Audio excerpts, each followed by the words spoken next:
My name is Jalen, and welcome back to my third rendition of this 2026 NBA draft cycle. It's a really good class. Finally waiting until the 24th. Now, a lot of players have officially decided whether or not they're going to enter the class or go back to college, or European guys or foreign players just didn't even enter, like Dash Daniels, for example. I mean, a lot of people this time last year probably expected him to be a lottery pick, and he ultimately decided not even to declare. So, without further ado, we'll get right on into it. We'll have the Washington Wizards out here on the clock, as that's going to be the complete order now that is finalized, aside from the playoff teams once they start to get eliminated. But without further ado, like I said, we'll get kicked off here with the Washington Wizards on the clock.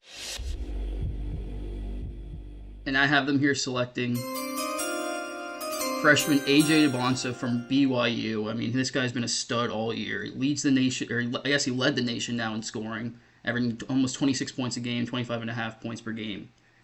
Almost 7 rebounds a game. His scoring number, his assist numbers went up when Richie Saunders unfortunately did suffer a torn ACL. I mean, there's not really too much more that you could have asked for AJ Debonsa in this freshman year. Maybe get out around the 64. His team just really wasn't that good, to be honest with you. I mean, there were some good players on the team, Rob Wright, Richie Saunders, as I said, but ultimately he went to a place where he's going to have to show a lot. He's going to have to carry. He's going to have to display all the different assets and facets of his game, and I think he definitely showed everything. And here, falling into his position here with Washington, where they just make the trade for Trae Young, you just get Anthony Davis now at the trade deadline as well. You have players that have started to emerge in Trey Johnson. You have Alex Sarr, who started to look pretty decent. You have Keyshawn George, sorry. Just a lot of great players. Bub Carrington, a lot of great young players, and here you might get your number one scorer here. Trae Young, I know, can fill it up. Anthony Davis can fill it up. I don't think any of them are naturally as gifted as a scorer here now as AJ Debonsa. And this is a guy he can play with the ball. I think he's going to be very comfortable with the ball in his hands. But I think early on, if you do ultimately re-sign Trae Young here, I think this is a guy that can slide in, play your 3, your 4 instantly. Probably most likely he's going to be playing your 3. I think Sarr and Anthony Davis are perfect pairing. I mean, this is going to give you really lengthy forwards and center combo here. And this is a guy that's he's gonna be very, very, very, very talented. He's gonna be set up a lot to be able to score off the wing. I think a lot of these catches he's gonna get between Trae Young and just the flow of the offense, be able to take 1 or 2 dribbles, be able to get into a mid-range pull-up, whether it's going to get to the basket or even some later on in the game. I think when some subs, when he's ultimately running the offense, I think he's going to be able to work out the pick and roll with Anthony Davis and Alex Sarr, as I said. I think this guy that he can do it all. I mean, I think the defensive length, he's also shown that he's the ability to play defense. His rebounding numbers went up, like I said, once Richie Saunders went out. Ultimately did not play with the greatest centers and forwards in college. I think that did ultimately hurt his numbers a little bit. Or, I guess his performance. I think he could have ultimately got another couple games in, but like I said, this is the guy that really could do anything. And then in a class where there's these top 3 at the top, ultimately I don't know if this is my number one guy. I do ultimately lean a little bit heavier towards somebody else, but the way that the picks are going to shake out, I think this is the perfect fit for AJ to ultimately slide in. You're probably going to run a lineup of Trae Young, Trae Johnson, AJ Debonsa, Alex Sarr, and Anthony Davis, and that might be a top 4 seed in the East next year, top 5 seed if everybody stays healthy. I think the team is there's the sky's the limit ultimately with this lineup, and I think you just ultimately slide in probably the best scorer in this class, just naturally born 20 points scorer. I mean, there's not much that this guy can't do, and as I said earlier on, as the year started to go on and players unfortunately did start to get injured, we saw this guy start to take a leap with his creation, his playmaking. The numbers might not reflect it with only averaging 3.7 assists. You can see in some of the stat lines here where he had the triple-double one game, he had 9 assists, 6 assists, multiple times, 4 or 5 assists. It just ultimately comes down where people finishing layups, where people making jump shots, where the play is ultimately getting finished. And I think potential assists, I mean, it's a weird number if you really want to get into that. It's a pretty nitpicky stat. He set up a lot of his teammates in great looks, and I think once you get better players around him, once you get better talent, which is going to be the talent in the NBA, some great shooters on your team, as I've already said, you're only going to be able to make players look better. And I think this would be a great situation for, not to make it about Trae Young now, but I think this would be a great player to be able to swing Trae Young off the ball a little bit more and be able to really maximize his shooting ability. This is a great guy to be able to put the ball in his hands. I think this is somebody you really can trust with your creation, your playmaking here, as well as just being a problem on the defensive end. I don't have his wingspan here listed. I'm sure once the NBA Combine gets here, I'll find a way to squeeze that into the graphic somehow. But he's really lengthy. I have him listed as a comp right now, like Paul George, just a bigger frame, 6'9", 6'10", can handle the ball. Really smooth handle. Really smooth movements. He gets to the basket. Really, it feels like with one or two dribbles, there's not a lot of wasted movement. It's really calculated. It's agile. It's nice to watch. He's a fun player. He's a really interesting player here. Like I said, I think he can do everything. Not to say that maybe Paul George might be underselling him a little bit. I know people recently have only appreciated the end of Paul George's career where he's not been the greatest, like the Indiana number of days or the beginning of when he got to OKC. But AJ DeBonsa is going to be really good. I think he maybe has maybe the third highest floor out of, or maybe the second highest ceiling out of the big three. Probably the highest floor out of all of them, in my opinion. I don't think you can go wrong here. At worst case, he's going to be an Andrew Wiggins in your career. And he still somehow managed to be an all-star starter at some point with the Warriors. So I think you get the right guys around him. I think it's just, like I said, here listed at the bottom. I'll close it out with that. He's a natural point scorer. He has the vision to create for others, and he has the length. I don't think there's any other player in this class that has the physical capabilities as well as the mental capabilities that AJ DeBonsa has. I think with those just two things combined and his just love for the game overall and his natural born skill ring ability, I mean, you can only win games with putting up points. I know defense is a really big important part of it. You have to have somebody that can score the ball nowadays. You need that superstar, and I think here in AJ DeBonsa, you're getting that clear-cut superstar in a day. Like probably not year one, maybe year two. This is a guy that's going to probably take the reins and be your franchise player. Along here, we'll have the Indiana Pacers here on the clock, and this is a team that unfortunately did suffer a lot of injuries. Obviously, everybody's heard of the Tyrese Halliburton injury now at this point, but I mean, you're going to luck out from it and get a number 2 pick, and this is a really good draft class. You're going to get a really good player, and I have them here selecting a great prospect. I have them here selecting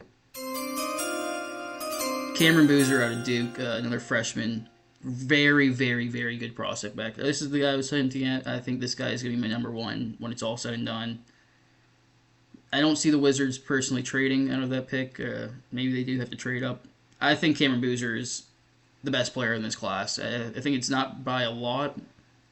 I think his playmaking ability, his scoring ability, his size, his shooting ability, the only thing you're really lacking here is defense. But I think you're going to fit in here with a great scheme with the Indiana Pacers. You already have your lead ball handler that's going to come back here in Tyrese Halliburton. You already have a great offensive wing and a defensive just Swiss Army knife in Pascal Siakam. You're going to have a great center here in Ivica Zubac. And now you're going to get your score. Now you're going to get the guy that can consistently is probably going to put up 17 to 20 points as probably his rookie year. And I can see that happening for the next 13 years. There's not a lot of, if you haven't watched Cameron Boozer, there's not a lot of flash to his game. He doesn't bring out a lot of flashy dunks. There's not a lot of flashy passes. There's not going to be a lot of blocks. There's not going to be a lot of crazy highlights here and there. I mean, maybe he's going to make a nice pass and somebody's going to dunk it, and that's going to be the highlight. It's going to be a lot of fundamental, probably going to be a lot of boring basketball, but there's nothing wrong with that. He gets it done in the numbers. He's a winner. Everywhere he's gone, he's been the best player on his team. I mean, Duke this year, if you haven't watched really college basketball, you're just more or less an NBA guy. They're loaded. I mean, not really going to be superstars in the NBA, but they had a lot of talent came into that team, and they all gravitated, and Cam Boozer instantly became their leader. I really do think, he's been in the class with AJ DeBonsa, a little hint with Darren Peterson. I mean, he's been in the same class with these guys his whole life, and he's outshined them in every single level. He's won the national championships. He's won the EYBL circuit. He's won the the championships. Didn't win the national championship ultimately here. I think that's a little bit harder to win here in college. You have to have a really good team to beat some of these guys, but he's the National Player of the Year. I mean, he's won every single accolade. He's one of the best performers at every single level he's been at. Gatorade, or I think he's the National Player of the Year in Florida too, coming out of high school. Number 3 player in ESPN. He's just gotten overlooked, I think, and I think once again he's gotten overlooked. The numbers don't lie. He's consistent. He's the most consistent out of these 3. He has the least amount of holes, in my opinion. Yeah, you probably have the worries on defense, but if you can get, I don't think he's gonna be so bad to where he's the 2016 levels of James Harden, where he's just a cone and everybody's making fun of him levels of defense. I think he definitely is an average defender. He has the ability to be a plus defender in certain situations. Maybe he's a bad defender in certain matchups. I don't think that's too much to ask for when you're going to get a guy that's going to average 20 points on the other end. This guy that's going to be able to play out of the post. He's going to be able to create off the dribble too. He's going to be able to be the pick and roll ball handler or the pick and roll screener. He can play out the pick and pop. I have the comparison here as the older Blake Griffin. It's kind of cool because he doesn't really have the athleticism. I don't think he's ever going to randomly just develop a 30, 40-inch vertical midway through his career, which is also fine. But the numbers don't lie. This is a guy he's getting hacked. He's getting fouled multiple times a game. Majority, 60% of the year, he was getting double teamed, and he adapted to be able to, midway through the year, became a better passer, a better playmaker. He was able to pass out the double team. He just consistently developed and leveled up his game throughout the entirety of the year, and I think he's just only going to get better once he gets to the NBA. Yeah, like I said, he's not going to have the flashy highlights. But you're going to put him now in a system with a guy that's already going to be a defensive rebounding guy or rim protecting guy or your pick and roll guy, and Ivica Zubac. You're already going to have, like I said, the Swiss Army knife. The guy's going to be defensive matchup, taking care of a lot of those offensive threats. And what's his name? It's Pascal Siakam. And your main ball handler is already taken care of, and your franchise player, Tyrese Haliburton. So now this guy, all he has to do is just make the right reads on offense and score the ball. What more could you really want from Cameron Boozer? He was the best at doing it in college basketball all of this year. And I think now if you put him in a situation in the NBA where he's only going to have those 2 things glorified, in the weaker Eastern Conference, and maybe, this might be a little bit of an exaggeration, he might be able to become an all-star his rookie year like Cooper Flag. I think he was really, really good. He's been one of the best players in all of college basketball in the past 15 or 16 years. He kind of made Cooper Flag look like an afterthought with all the records that he broke last year. Now he came in and broke those again this year. Cameron Boozer is the truth. He's the real deal. If I haven't even touched on this, his dad obviously is Carlos Boozer. If you've seen any of the games or recognize the last name, he's going to be good. Here, you think probably 6'9" is underselling him. He's probably going to come in 6'10", maybe 6'10 and a half. 255, maybe 258 on the heavier end. Man, this is going to be a good prospect. I think at smaller lines, you can also run with the center. I don't really think you can ever move him up. I think you can only move him down. Again, that's not going to be a problem. He's probably only limited to playing the power forward position. But again, in today's NBA, with a great coach like Rick Carlisle, he's going to find a way to scheme around him. He's going to be effective. And then he shows up in the big moments. This is going to be a guy that's going to be elite in the playoffs. I can already tell you this is going to be a multiple-time All-Star. He's going to be an NBA All-NBA selection. This is the right decision. I'm very excited to watch Cameron Boozer in the next few years, especially if this ultimately is the decision. And I really think that the Indiana Pacers here are somehow, I know it's crazy, it's only the 2nd pick, but I do think they're somehow getting a steal here at the 2nd pick in Cameron Boozer. Okay, then moving along here, we'll have the Brooklyn Nets on the clock at number 3, and it's another team that just kind of really needs everything. I think they're kind of luckily finally getting into the top 3 picks. You're going to get a great prospect here, and I have them here selecting a franchise-changing player. You're getting a great guard. You're getting what's probably not the worst of the top 3 now, the big 3, but you're getting. This guy was projected to go number 1 all year. This is a guy that's going to be a foundation piece for the Brooklyn Nets, and I have them here selecting Darren Peterson out of Kansas, another freshman. Unfortunately, this, like I said in all of my videos, one of these guys has to go number 3. You can't all go number 1. Fortunately, this time it just happens to be Darren Peterson, who unfortunately did start to have the downwards trend throughout the entirety of this back half of the year. But. Towards the end of the year, we did start to see him get a lot more healthy. The efficiency numbers did ultimately dip a lot. He was shooting upwards of 50%, upwards of 40% from the free throw or 3-point line at one point. Unfortunately, now he's back down to like an average guard numbers. But there's the one thing I do like about college, and a lot of people are going to blow it out of proportion. He only played 24 games. Now again, yeah, the injuries concerns, but on the max side, even if he would have went to the national championship, he would have only played 40 games, which is half of the NBA season. Don't buy too much into some of these numbers. Look at the highs as what they are, and look at the lows of what they are, and the lows of what the lows are. This is a guy that's a really, really, really polished guard, like probably the best guard in this class and he's in a tier of his own. Consistencies, yeah, you're gonna have 2 weeks sprout where you're just not scoring the ball well. This is a guy that dealt with hamstring injuries all year. He dealt with a chest injury. I think he dealt with the flu or something for a bit. I mean, this guy just could not stay healthy all year. That's ultimately why he's probably going to fall a little bit to pick 3.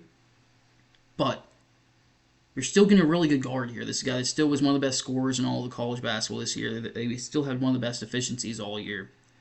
When he did play, he was levels above everybody else. But unfortunately, the injuries did start to take a toll. He didn't have the greatest team chemistry with his team, so he obviously missed those games earlier on. Towards the end of the year, you need to have better chemistry because games get tougher. It is what it is. But now you're going to get a situation where you come into the Brooklyn Nets franchise. They took 5 first-round picks last year. All of them were athletes that could all handle the ball, pass the ball, and dribble the ball. None of them were going to be your franchise scorer. None of them were ever going to be pigeoned into it. If they did develop into that, great. That wasn't what they were expected to do. Here in Darren Peterson, you're getting the guy that's expected to come in and score the basketball. You can see it a little bit in the assist numbers. I think that definitely has to increase. It probably will increase once he gets to a higher level because double teams are going to happen. Best players, you're going to have to learn how to pass the ball. This is the guy that you're going to get to come in. Everybody's going to gravitate towards him. You're going to have him score the ball. That's the blueprint. You're going to have him come in, be your lead scorer next year. It might not be pretty all the time. Maybe Michael Porter Jr. is still your lead scorer. Maybe this guy's going to be your leading scorer after the All-Star break. This is your franchise player from day one. I think this is a no-brainer steal pick here. Yeah, the injuries unfortunately moved him down the board. Yeah, he maybe had a little bit of the coaching thing where is this guy coachable or is he just wanting to coast through this year and sit out and play or just make NBA money, not hurt his stock ultimately. Does he have those questions? Yes. But he is NBA ready. If he didn't have to go to the college level this year, if it would have just been high school and done, he would have been in the NBA already. He probably would have been top 5 pick last year, probably top 7 at worst. He would have been like Shaedon Sharpe. This is a confirmed great pick. I'm not worried about it unless injuries start to derail his career. I have the pro comp here as Brandon Roy. If you're too young to I'm saying that as I'm not 24 years old myself, but if you don't know who Brandon Roy is, this is essentially Darren Peterson, but his knees unfortunately failed him. Injuries completely derailed his career. He was going to be the face of the Portland Trail Blazers before Damian Lillard came along, essentially. I'm not going to get into it's not a Brandon Roy video, but I see the similarities here. This is a guy that's going to be able to score all 3 levels. Unfortunately, he does have a little bit of hamstring injuries. Those are injuries, across any sport. Those just don't go away unless you properly heal them. Hopefully he didn't force himself to play through it and force some damage on his body that he's going to feel when he's 26, 27, 20, 28 years down the line. I think this is the right pick. I do think he ultimately could be potentially even still be the number 1 pick if some trades or stuff happens around. He comes in the combine. I know he's going to cook at the combine. He's going to be ridiculous in one-on-one drills or one-on-nothing drills. Don't see him playing any games. Individual drills, he's going to look really great. I'm really interested to see what they're going to do here with Darren Peterson. I think this is a great pick here. You're going to get your guy. You finally have tanked bad enough to Brooklyn Nets to own one of your picks to get a franchise player. Don't mess this up. You take this guy here, and hopefully Brooklyn can become the better team of New York. And then continue to move on here. We'll have the Utah Jazz here on the clock at 4. This could be a really cool pick here for them, and I think I'm going to have them here getting a franchise player or changing player here too, and I have them here selecting Michael Brown Jr. out of Louisville, another freshman, continuing the freshman run. This is the 4th freshman pick. And everybody Utah Jazz fans might instantly be screaming, hey, Caleb Wilson's on the board, that's your clear-cut pick. Or Darius Acuff's on the board, what are you doing? I think the difference between those two guys is Ace Bailey definitely did start to show some flashes towards the end of this year. He looked really good. He completely changed his shot type. He looked really good. Lauri Markkanen's not really a 101 in a great way, but there's not really another Lauri Markkanen that's going to walk in through your door. Keontae George looked really good this year. He took a great leap. I think Michael Brown, in the way that he played at Louisville, Pat Kelsey's offense, there's a lot of movement. There's a quick offense. It's basically like a 7 seconds offense for some NBA fans, I guess, essentially. There's a lot of quick shots, a lot of quick, not really bad, not, I guess, great possessions, but not really bad possessions either. It's a lot of quick looks. Not really to say Utah is ultimately going to play that way, but there's a lot of quick sets. There's a lot of calculated shots. There's a lot of analytical numbers behind people's roles. Not really that's the best thing. I think when it all starts to play out and you start getting these players in a certain situation and you get the right pieces instead of Elijah Harkless, or now you're getting a top 4 pick in Michael Brown. I mean, I know he's not playing all the games, but that's basically what I'm saying. You get a guy here that can play your point guard. He's very comfortable. He's probably going to come in maybe at 6'5". I know he has an afro that might put him at like 6'8", but you get a guy that's comfortable playing off ball too. You get a guy that's comfortable playing on ball. And I'm a big believer nowadays. You need not 2 point guards, but you need 2 guys that can handle the ball, create for each other, play off of each other, and everybody needs to be able to shoot. You need to be able to play defense still a little bit, but you need to be able to create. That's the biggest thing in today's game. You need to be able to create as well as being able to shoot. And here, it's kind of a weak comparison a little bit. Jamal Murray, I think he's a great scorer. I think he's a great shooter. Not really the numbers are going to reflect it. I mean, that's really increased. I think he could have shot 40% from 3 if he didn't take a lot of these bad shots, but I'll get into that in a second.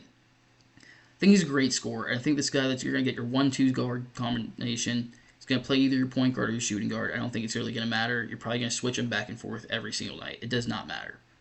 Defensively, it might be a little bit of a problem, but on the offensive end, you're going to get 2 high-level scoring guards. You're going to get 2 guys that are really great at creating for themselves and for everybody else, too.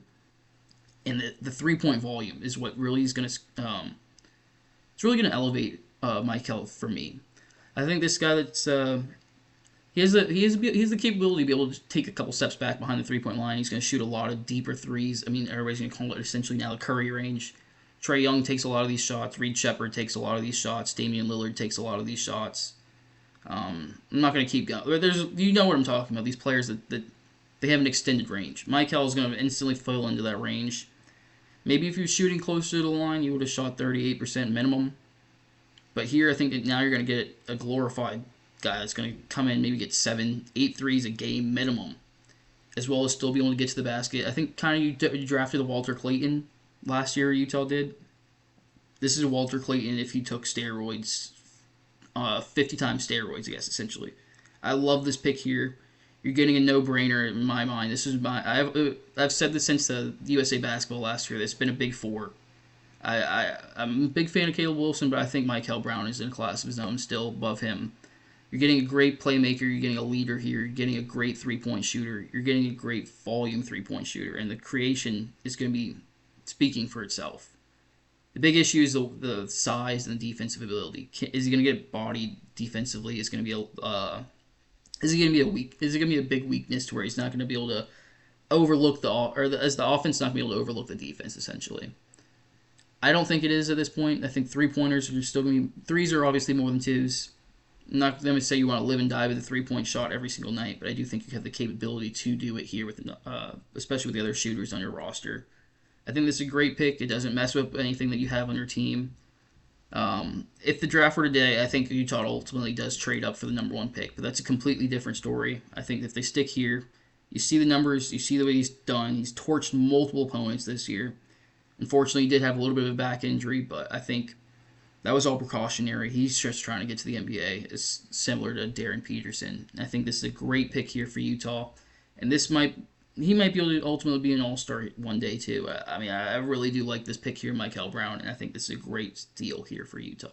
And then moving along here, we'll have the Sacramento Kings here on the clock at 5. And personally, it's a little bit of setting. I wish they would have had probably a little bit higher of a pick in this class, but again, like I said, this is a great class. You're not ultimately going to miss out too much. It's going to be a great team still.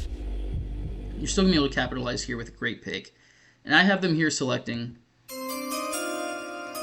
Point guard Darius Acuff out of Arkansas, another great prospect. And I know I just took a point guard, but I do think this is my number one point guard in this class. I think Michael Brown's going to play a little more of shooting guard in the NBA. That's just my personal beliefs. But what do I know? I'm just some guy essentially on YouTube. But I think he's basically overplayed this Jaden Ivey comp basically now. I think it's kind of more or less the Purdue Jaden Ivey essentially. I know he's had like a million versions of himself now, but I think he's a really great scorer. I think he's also a really great playmaker.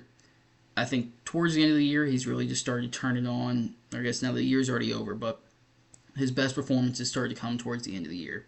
And if you know anything about just like sports in general, the playoffs or trying to win a championship in any level of anything, you want to have your best games towards the end of the year. You want to rise to the occasion. You want to be having your most memorable moments towards when they mean the most. And this is a guy towards the end of the year in February, you can see, I'm not going to cherry pick stats, but he had 50 points. I mean, you don't just have 50 points in a college game. They came in double overtime, against Alabama, but Alabama's a really great team. Towards the end of the year, he had multiple 30-point games. The efficiency is ridiculous. He almost shot 44% from three, and he was shooting almost 4 or 5 of them a game. Great volume, great shooter. We're not going to buy too much into it because, again, the college season is a lot shorter, 36 games here in the season. But a lot of people coming into this year said this guy can't shoot. He was expected to maybe be a little bit more of a... Maybe he's going to expected to play 2 years coming into this year. Obviously, that was overvalued or undervaluing him a lot, as I have him going top 5 here now. But I think he's one of the best playmakers here in this class. He does not turn the ball over either. He's really careful with the ball. He's Calipari guard, which is just another great golden star for me. Calipari does not miss with some of these guards. He's strong. He's going to be able to get to them to the basket. He's a great frame. This doesn't really mean anything, but he's from Detroit. He's from Michigan. He's just going to be a hard-nosed guy. He's going to be tough. This is a guy you want to build your franchise around. The Kings have been really good at taking a point guard. Whether or not they keep the point guard is really upsetting. Even Davion Mitchell has become a solid player for himself. Tyrese Halliburton and De'Aaron Fox. Get your next point guard. Get your guy. I think the team is very longing for a point guard. Russell Westbrook turned that team into something for a few weeks there because they just needed a point guard's impact.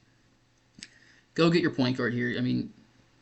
This is a great get. Maybe even in other classes, this is a guy that maybe sneaks into top 2, top 4. 5 is still really high for him. Essentially, as people are saying the point guards are starting to phase out, you don't need a point guard anymore. I'm still a really big believer in having a point guard. I think you need somebody that's going to be able to create for others. You need somebody that's going to be able to score the ball for themselves now. You need a leader, and point guards are natural-born leaders. Go get your guy. Go turn your Sacramento Kings franchise around. Do not mess this pick up. Please do not take somebody else. Get your guy. This is going to be a great pick. This could be a guy that can potentially be another all-star for you. This could be a potentially all-NBA guy. I think he's completely shattered expectations for himself now, and nobody knows what he's going to do in the next level. Nobody has a great comparison for him. He's going to be good in the NBA, and this is going to be a guy you're going to want to build your team around. I think instantly Sacramento should be running to the podium and taking this pick if they were at 5 and the draft is played out the way that it is played out. It's a no-brainer decision for me, and I really do like this pick. Once again, a Calipari guard. Cannot go wrong with it here at 5. Then continuing to move along, we'll have the Memphis Grizzlies on the clock, and this is the team that's completely just rebuilding, essentially. You're tearing it all down. Ja Morant's essentially gone when this draft has happened. I think everybody knows that he's gone. Nobody's going to expect for Ja Morant to be in Memphis next year.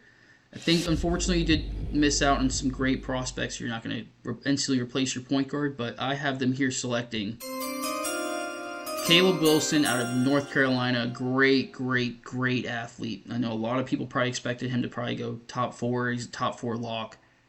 Fortunately, I'm not one of those people. I do think that the offensive game, you do need a little bit more talent. You need a little bit more skill. You need a little bit more versatility. Not to hate on his offensive game, because I think everybody also needs to play a role. I think I just value three-point shooting and shot creation for others a lot more than what other scouts or experts are valuing at this point in time. Not to take anything away from Caleb Wilson, though. I think he is a one-of-one athlete, maybe one of 3 now. I always make the joke, a 1 of 2 athlete for a Sarr and a Min Thompson because they're twins. He might have been a long lost brother and separated at the hospital somehow. This guy is another great athlete, coming in a little bit taller. Now the twins are probably 6'7", 6'8". He's probably going to come in at 6'10", comfortably, maybe even a little bit taller than that. I know I've said that for every prospect, but I always like to hype him up a little bit more. Great grab here in Caleb Wilson. I think this instantly is probably going to come in, be your... I know a lot of teams probably, you can look at your Jaden McDaniels, your college level Dame Sarr. It's going to be instantly your A1 defensive prospect on that side of the floor. He's going to guard your elite prospect or elite point guard prospects. He's going to guard your Paulo Bancheros too. He did really well guarding Cameron Boozer when they had their one matchup this year. He can guard anybody. Maybe not your fives. Maybe you're not going to throw him on your Nikola Jokic's. You're not going to throw him on your Joel Embiid's or Senguns and all of those players. But everybody else, LeBron's 50 now, but Kevin Durant, you can throw him on. You can throw him on Stephen Curry. I feel like he's very athletic. He's the versatility to play at all levels on the defensive side. Is that what he's ultimately going to get to do? I hope. I really do hope. I don't think his offensive game's there yet. I think the jump shot is what ultimately is going to hold this guy down. I think he can rebound it with the best of them. Again, he can jump out of the gym. One of three athlete now. We're not going to take anything away from that. What else can you do on the court? Can you shoot? Not really the greatest shooter. Can you dribble? Not really the greatest dribble, or he's not really the ball handler either right now. What was the next one? Can you create for others? Not really. He's not really the greatest creator for others. I know the numbers are 2.7. Yeah, I think he definitely, in a systematic scheme where you have a design read for him every single time, I think he's a really great playmaker throwing in from the high post or the top down to another big. Great look. I think that's a hard pass. I think only so many players can make that pass. Great stamp. Do I think he's going to tack off of closeouts and then kick to the opposite side, maybe even skip pass, and then create for an open shooter? Maybe in 6 years. I don't think he's doing that yet. I think right now, you can get him as a secondary screener, probably play your short corner role a lot. Maybe you're going to try to hide him in your dunker spot. I don't think there's going to be a lot of creation for him on the offensive end. You're going to want him to take a lot of corner three-point shots as it's just a little bit closer, and you can also hide him in the corner on that side of the floor. Maybe he gets his numbers up to 31% as his rookie year. I'm expecting probably somewhere around like 25 to 27% from three. If the three-point shot ever comes around, then this is great steal. I don't personally believe in it. Again, we've seen the Ausar Thompson, the Min Thompson jump shot. It's not like 2K where you can just instantly move the slider up, right? I think outside of that, though, he's going to be one of the best defenders. This is an all-defensive player. He's going to be in the all-defensive team probably in year 2, year 3 for 7 years. This is a foundational piece. You go get your scorers in the future. You go get your playmakers in the future. You don't win a championship. You don't win championships with a guy like Caleb Wilson on your team. And I think defense is really important. I haven't really talked too much on defense for the previous 5 picks. This is my defensive pick, and I think this is a great pick here for the Memphis Grizzlies. Somehow he's falling down to 6 just because his offensive game isn't as far along as his defensive game, I feel like, and his athleticism. That can all, with the right coaching, you can all figure that out in the future. And unfortunately, he does slide a little bit. He misses out on temporarily, probably $4 million. I think he's going to have a great career, 20 years, hopefully, with sports science advancing. And I think Memphis is making a great pick here at 6 with Caleb Wilson. Continuing on now, we'll have the first pick that has been traded by one of the dumbest trades, I think, by the New Orleans Pelicans last year in their, tenure. I don't know how long they've been around now, maybe 12 years. Absolute draft blunder last year, but hey, on the bright side, maybe Derek Queen's still a great prospect. I think it's ultimately not the worst thing in the world. You move the number down a lot more. It's now going to be the 7th pick instead of like a top 4. Great for you, but I think this definitely will be a great addition for the Pelicans. We're going to talk about the Atlanta Hawks now here with this, and I have them here selecting point guard Kingston Flemings out of Houston. Now, I really think I hate recency bias. I think it's a big thing that just changes a lot of people's perception. Of course, CJ McCollum's now, I've waited to make this video for a couple days. CJ McCollum has now made 2 game winners, and Atlanta doesn't look like they need a point guard anymore. CJ McCollum's probably like 33 years old. Is that a long-time fix? Probably not. It would be a great mentor to have for Kingston Flemings, 100%. I don't think that changes your pick whatsoever. I think you still need a point guard. Yeah, maybe there's still some other needs, but I think this is a great grab. You get them when you can get them. A lot of people probably don't even expect Kingston Flemings to probably even be here potentially. Maybe they have him higher up. I think this is right around the perfect sweet spot for him here at 7. And I think you're getting here a guy that's kind of similar, not really similar to CJ McCollum in his game. He's not really as great of a shooter off the bounce. Maybe in the mid-range game, but he's not going to create the 3-point shots that CJ McCollum's creating currently. I think if you get the right guy to teach him how to do it, the sky's the limit. Coaching, teaching is really big with anything. Nobody got to wherever they are without somebody else playing a part of it. I think the 3-point shot's a little... It's not really telling the whole story. I mean, this guy maybe only took 3.3 attempts throughout the whole year, per game throughout the whole year. He really shied away from it towards the end of the year. Kind of almost felt like the NBA incentives. I don't know if this is weird. People kind of protect their numbers towards the end of the year because they know they're going to reach a certain goal or numbers, so they don't want to drop your numbers almost and dip it. He was shooting closer to 40%, and then now the number dipped a little bit, and then he stopped taking 3-point shots. So it completely just drives me away a little bit as a scout. You want to take those 3 points. If they're not going in, they're not going in. You want the volume. You can only improve on confidence. You can only improve once the shots are being taken. And then you pair that up with he doesn't get to the free throw line that much either. He's a great scorer still without it. As you can see, 16 points. The Houston team is really great. He's not the greatest 3-point shooter. He's not the greatest at getting to the free throw line. I know those are 2 really nitpicky things. I think he's still going to be a really great prospect without him. Those 2 things I think you can add with a great leader from CJ McCollum.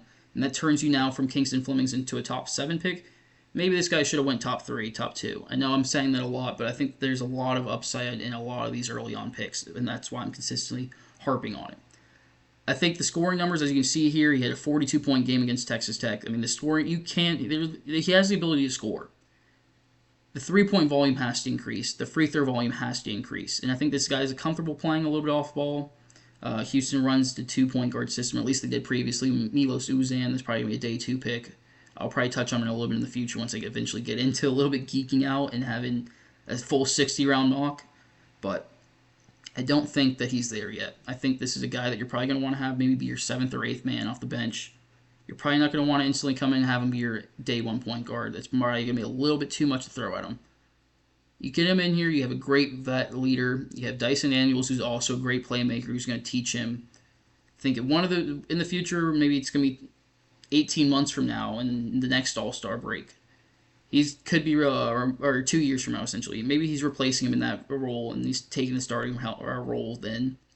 I think he's definitely a little bit more of a project, essentially, for the NBA guard position. It's one of the hardest positions to play in any sport, the point guard position. He has the size, he has the length, he's great defensively. He has the capability to be a good shooter. I just don't believe he's there yet, and for that reason, I do think that he's going to slip a little bit more. Maybe he even slips a little bit past 7. I think this is still a really good pick. I think Atlanta has a great mentors for him. I think this would be a great position right now for him to develop, essentially, and take a year to just learn the roles of the being in the NBA. I don't think Atlanta has the expectation to win the championship next year, and I really do think this is a great spot for Kingston ultimately to learn in that system. And then here with my next pick at 8, I think the Dallas Mavericks kind of missed out a little bit on your point guard. I mean, you kind of had somebody like Luka Doncic, I think, at one point. I think he played for your franchise. Really great point guard, generational guy. I mean, I don't know if you heard of him. Fortunately, you get Cooper Flag. Great prospect. You still need a point guard, but I don't think you kind of missed out. Darius Akef comes off the board. Kingston Flemings, unfortunately, comes off the board before your pick. But I still think that you can still have a great draft selection here at 8, and I have them here selecting Keaton Wagler out of Illinois. And this is a guy that came out of absolutely nowhere. Yeah, some people have labeled him as a point guard. I have him here as a combo guard. I personally think he's going to thrive a little bit more as your shooting guard.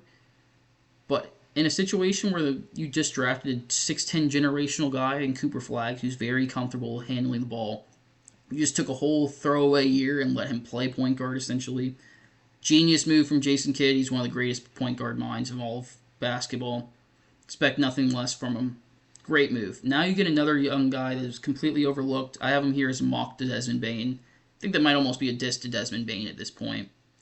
Or maybe a diss to Keaton Wagler. I'm sorry, I'm saying that wrong. I think Keaton Wagler might be a little bit better than him in a few years. Not right now. I think he has to put on a little bit more weight. I mean, Desmond Bain has the T-Rex arms. He's strong as you know what, but I think Keaton Wagler, he definitely has the potential to be a great combo guard, a great combo player to Cooper Flag. You're getting it at 8. This is a guy that's very comfortable scoring the ball. You can see some of the numbers. He's very comfortable handling the ball, too. He's very comfortable with the ball in his hands. He can create for himself, create for others. He has the three-point volume. He has the three-point range, too. And, I mean, what more can you really want in a combo piece? I'm going to pretend that Kyrie Irving's around. Maybe he does ultimately buy in and he stays there for a little bit longer than what we expect him to. Maybe he's ultimately traded in this. This makes me look like an idiot. But Kyrie Irving, Keaton Wagler, maybe Derek Lively, Daniel Gafford, and then, or I'm not saying together, one of the two, and then Cooper Flag. Great 4 of your 5 starting lineup. And I think that's probably potentially maybe a 7th seed, 6th seed, somewhere around there in the end of the back of the West. I think you probably don't have the room for him to take a development year and grow. But you're going to get a year where this is a guy that's going to come in and be a great scoring guard. I think maybe you're going to have him come off the bench for probably first 20, 30 games. He's going to learn the roles a little bit more. I think he definitely has to beef up and put on a little bit more size. I think he's definitely going to get bodied off the rip. I think a lot of people are probably going to want to attack him on the defensive side. But he's very versatile. He's a very good offensive rebounder. Very great defensive rebounder for his size.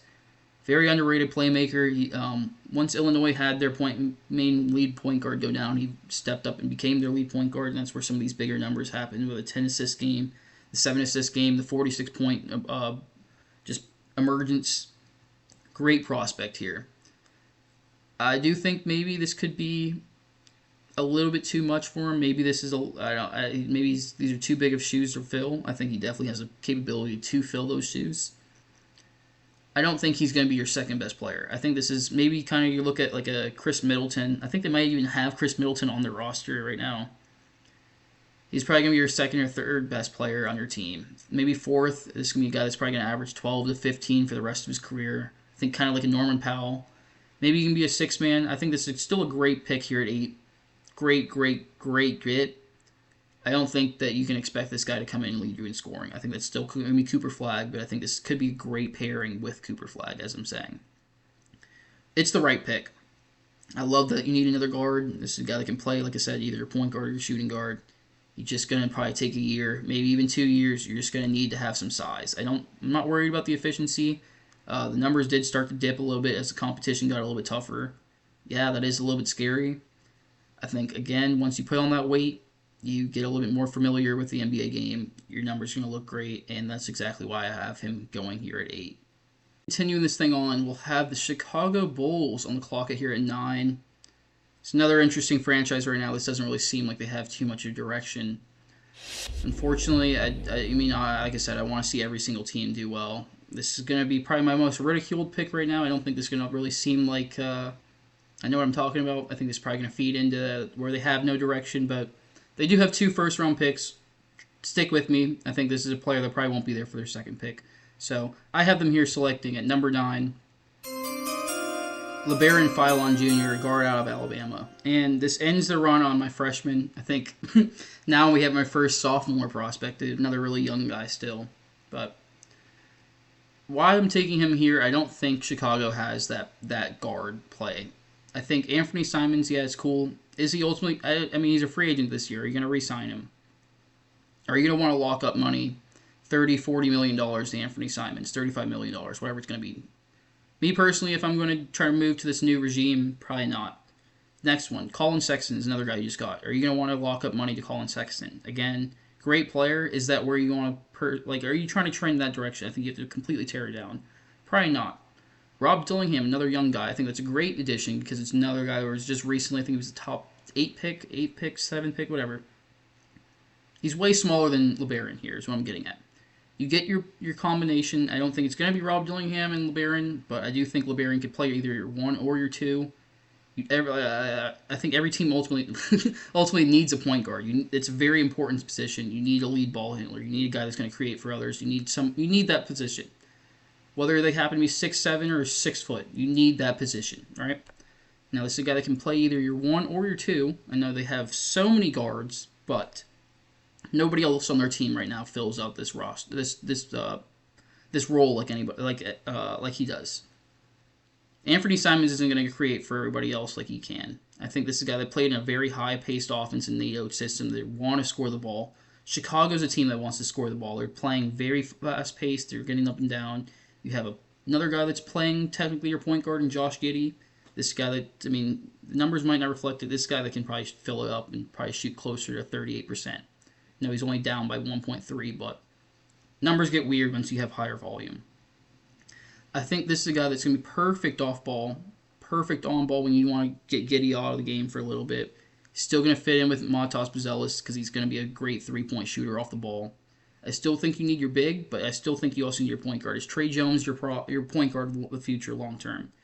Is Rob Dillingham your point guard of the future long term? And if they are, great. But LeBaron Filan gives you that sense of resurgence. I mean, not really resurgence. I can't think of the word there, but it's comfortability, I guess. That's not the word either, but a backup plan. This gives you a guy that you can either have him here in the future and be a great combo piece here with him, or are you just going to replace your guy because you didn't ultimately pan out? I think that's just what this prospect is going to be. I think it's a great pick here at 9. I don't think he's going to be here longer on the board. That's why I'm taking him here at 9. It might seem a little bit early. I think in the future you're not going to worry. In 7 years, if this pick works out and with the other two guys, both these guys, you're not going to worry about, well, LeBaron went at 9 and the other guy went at 15. And no, you're going to worry about, well, these guys, they got me back to the playoffs and maybe we have a championship by now. I know it's a little bit crazy, but it's the right pick. He's not going to be there later on the board. I know there's been a run on guards. I think it's a great grab here. You can either play your 1 or 2, and I think he can instantly slide in and be your 6th man, potentially 2. Great addition here in LeBaron Filan, and that's exactly why I have the Chicago Bulls taking him here at 9. Okay, then closing out my first 10 picks. We made it here. It's probably close to maybe like 45 minutes now. I'm not going to lie. I went a little bit longer, but I do think this team's ultimately going to probably keep Giannis. I think this guy is going to probably be around for a little bit longer. I can't see Giannis ending his career, or I can't even see him playing in another jersey besides a Greece jersey or an All-Star jersey. I don't see him playing in another NBA jersey. That's just me personally. But if he is going to be here, I have them here selecting Braden Burries, a great shooting guard, a great pairing here with Giannis, I think. This gives you the defensive size. I know you don't really have a coach right now. You don't know where your direction is going to be. Are you going to be more offensively heavy? Are you going to be more defensively heavy versed now? We don't know the answers, but if I were to draft right now, I think this is a guy that you have to take him here. You're not, like I said, I'm having a little bit of run out of guards. A little bit more guard heavy than center heavy right now at the top of this draft, but this is a guy that's going to come in. He can get to the basket. He's going to be strong enough to finish at the basket. He can shoot the three-point shot. He can create his own three-point shot. He can create for others. He's comfortable shooting 8 shots. He's comfortable shooting 16 shots. He's played multiple different roles this year. He's played on a Final Four team. This is a team that could have won a championship if they didn't run into Michigan. Again, Michigan's really good. But he played on a really good team. He had a slower start of the year. He did not play the best basketball. But again, like I harped on earlier, it matters towards the end of the year. If you were stepping up towards the end of the year, I mean, this is a crazy tangent. Dante DiVincenzo towards the end of the year, he completely shot up draft boards because he had a great March Madness run. I'm not saying that's what happened with Braden Burries, but the end of the year was so much better than the first half of the year. That's why he's here now. I don't know. Maybe this isn't really a crazy pick and it's a consensus pick. I think this is a great pairing. I hope you bring back Kevin Porter Jr., you bring back Ryan Rollins. Either one of those can play your point guard ideally in the future. Probably Ryan Rollins. Kevin Porter Jr., I think, is more me a 6th man at this point, and I have his jersey on the floor somewhere over there. I'm a big Kevin Porter Jr. fan. I think this is a guy that's probably going to come in your player 1. You're probably going to play more your 2. I don't think he has a size to play your 3. But if you look over here to the right, I have the comp. It's a very lazy comp once again, but Derek White. I think he has the defensive size. I think he has the shooting ability. And I think that he has a little bit of the playmaking ability. I know 2.5 isn't really crazy as in that assist. but it's a lot of connective assists. It's when he gets the ball swung to him out and he's attacking a closeout, then he's making a skip pass or he's making a drop-off pass to somebody else. He's making the right reads and he's making the right passes when he has the opportunity. He's not going to be a guy that you want to have run your offense, but he's also not a guy that's going to be a detriment to your offense when he has the ball in his hands. He gives you the floor spacing with Giannis when he has the ball in his hands, ideally. That's ideally what you want. And then you want a bunch of defensive players around him. You want better athletes. I think it was one thing that the Bucks lacked a lot was just they didn't have the greatest athletes most of Giannis' career around him. He's a bit older of a prospect. I mean, maybe some people have seen the graphic now. I think he's 20, or I guess you can just look to your right. He's going to be 21 by the time he's playing his first game as a rookie. A little bit older of a freshman prospect. I really don't care about age until you're 24 years older, 23, 24. I think there's not really too much of a difference between my eyes from 18 to 22. I think the only thing that changes is your mind, your brain. You advance your game a lot more once you've seen a lot more of the same actions at a higher level. He's seen a lot of basketball now at this point. He's going to be 21. He's played at a high level. He's played on a good team, like I said. He's played multiple different roles. He's seen so many different actions. Just screams Derek White to me. I love this pick here with Milwaukee, and I think this is a no-brainer here to pair with Giannis, and hopefully a pick that convinces him to stay in Milwaukee. Now, continuing to move along, we'll have the Golden State Warriors on the clock, and there's not very many picks that have been like this, especially in my lifetime. I mean, when was Curry drafted? 2009, somewhere around there, 11, somewhere. I don't know, but I think it's a very important pick. I mean, you want to obviously try to squeeze as many years as Jimmy Butler and Steph Curry will allow. Maybe you bring back Porzingis for another year, but I have them here selecting Hannes Steinbach from Washington University. Very, very, very versatile big man, in my opinion. I think he's very skilled. He offers a lot of different things from the center position, something that I think a lot of these Warriors centers in the previous years just haven't been able to offer you. I mean, I think he's not the same player as Andrew Bogut, but I think he definitely gives you a lot of that playmaking ability that Andrew Bogut gave you. Not really the playmaking and creation for others, but I think he gives you a lot of the ability to know where the right read is. He can hit the backdoor cuts. He can make the skip pass if needed. He can swing the ball. I mean, it's very basic skill, but swinging the ball to the right player when they're open in the right times. I think he's capable of doing all those things. As well as he's able to attack closeouts, I think this is a guy who can also flex down and play the four. He's very comfortable putting the ball on the floor, attacking closeouts. And my favorite thing about him is the rebounding numbers. I mean, we haven't taken a look off to the right corner very often, but if you were to take a look down there, they're very ridiculous rebounding numbers. I know, those are not typos. He has 24 rebounds in a game, 16 in multiple games. This is a guy that grabs rebounds against anybody. This is a great rebounder. Great size. I think that the Warriors, one thing that they've missed, they go small. Yeah, whatever. Maybe this is a guy that at a reach at 11, maybe you're only going to play him 20 minutes. And now maybe Steve Kerr is going to step down. Maybe it's a new regime, whatever. I know it's too hard to project that in the future. But this gives you the opportunity to potentially play a center for 28 minutes a game. Give you this. You're not going to get out rebounded now. You know you're not going to have the problem with the size. He's not going to be a great shot blocker, but he has the skills. He has the mindset to be able to play the right passing lanes. He can get his hands up and deflect passes. He can maybe he's going to block it 0.8 shots a game. But he's going to offer you the spacing. He's going to be a pretty decent screener too. He's a decent frame. I think this is going to be a great pairing with Steph Curry. He's going to be a great pairing with Jimmy Butler when he comes back. Can he play with Porzingis? I think he definitely can. I think he definitely can also replace Porzingis while he's dealing with the POTS syndrome that's never going to go away, unfortunately. Maybe don't even bring back Porzingis next year. I think he'd also play with Draymond Green. I think Draymond Green can then worry about. I know he's not the greatest athlete anymore. He's not going to be guarding your point guards, but he can guard your other wing threats, and now Hannes can guard your centers. So Draymond doesn't have to worry about all that physicality anymore. Maybe that even takes away maybe one or two texts. Maybe that's a crazy stat. Maybe I'm looking too far into it, but I think this is a great grab here. I think the Warriors have longed for a center for 10 years now where you've needed somebody that just can complete the center position. You've looked at DeMarcus Cousins. You've looked at, like I said, you've had the Bogut years. You had Wiseman went really early. You've had Quinn Post. You've had Trace Jackson Davis. Just do it the right way. Go get an early grab at center. Get a European guy. You know he's played since the second he touched the basketball. He's been worried about making the right pass. Go do it the right way. Do Steph Curry right. Don't let him go out. I mean, I'm a LeBron guy. I don't want to see Curry win another championship. But for the sake of this video, you want everybody to do well. You want Curry to ride off in the sunset and have the great end of his career. Because then he's done. He's done. You're never going to see Curry again. Give him the right players around him so he can ride off in the sunset. Don't make the wrong positional pick. Don't go get another wing. You have Moses Moody.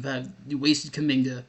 Go get a center that can go create more for your team ultimately in the end. I think this is a great grab here at 11, and that's exactly why I have Honus being the selection here.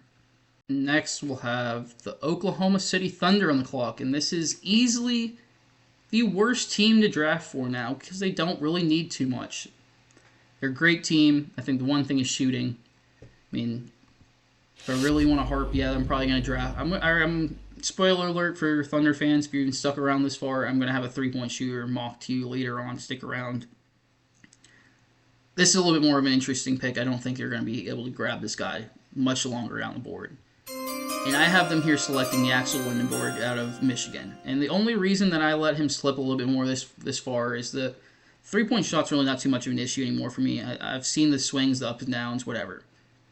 He's a little bit older of a prospect, whatever. He's my high school class, yeah, whatever. 2020, yeah, it's whatever. It is whatever. He's 24 years old playing basketball, still in college. It is what it is. That's the only knock you can have on this guy. He's a little bit older, but he's a finished prospect. He can shoot the ball. He can create for others. He can put the ball on the floor. He can play defense. He is the 6'10". He can guard 2 through 5 potentially, maybe even 1s occasionally. Maybe not too many 5s, depending on the weight. But he gives you this elite defensive prospect. And he also, on the offensive end, can give you a Swiss Army knife. I think of, like, not really a Jalen Williams. No, I mean, coincidentally, he's going to be teammate Jalen Williams. But he's going to be able to be that connective piece and be able to not really be a guy that averages 5 assists, 7 assists game. But maybe he only averages 2 assists, but those 2 assists are like, he got a backdoor cut for a lob or a dunk or something. Or he kicked it out to the corner and your 8th man or 9th man just hit in a very important 3 in the second quarter. He's gonna have a really big impact on whatever minutes. I think this is a guy you definitely can start him. He's gonna be very comfortable coming off the bench. He's played many different roles. He's played in college for 6 years at this point. He's been the nobody that was forced to go to community college to now where he's the national championship, or he won the national championship. And he was a star guy. I know he didn't really show it in that game. He was injured, but whatever. He's seen it all. You know what I mean? This is a guy that you're going to want in your locker room. I mean, I think everybody's seen the TikToks and He's a funny guy. Maybe not the greatest media-trained guy at this point in time. Thunder, or younger team, they love their TikToks. They love the social media. That you have Jared McCain. He's going to fit right into that culture. Going to be a great locker room guy. It's going to be a lot of clips you're probably going to see in the future. It's going to be hilarious, but aside from that, too, he's also a great basketball player. I mean, this is a pick that's going to really hurt everybody else's fandom because they're going to be really mad that they somehow got another guy that's very versatile and also has now size. I think the one knock on the Thunder, they don't have a lot of size outside of their 2 centers. Now you're getting the guy that's maybe an inch or 2 smaller than your current starting center and power forward, but can also dribble just like Chet can, so this just unlocks your team a lot. I think Sam Presti's probably going to be drooling if he gets the Axel Lindenborg. I think this is a no-brainer pick once again. I know I'm saying it. I'm the guy creating the video. What are you going to say? I think all these greats are home runs, or all these picks are home runs. I think, again, the comp is probably a little too weak now. Athletic Kyle Anderson, I mean, come on. I think I can do a little bit better than that. I don't. He's a harder guy to mock. I don't want to go with Jalen Williams because I don't think he's that level of offensive talent yet, but he's a Swiss Army knife. This is going to be a great addition for the Thunder. A very annoying addition for the Thunder for everybody else, but a great addition for the Thunder fandom. And moving along, we'll have the Thunder. We'll have the Miami Heat on the clock. I can't call them the nickname I tend to always call them. They're no longer the Kings of the Play-In.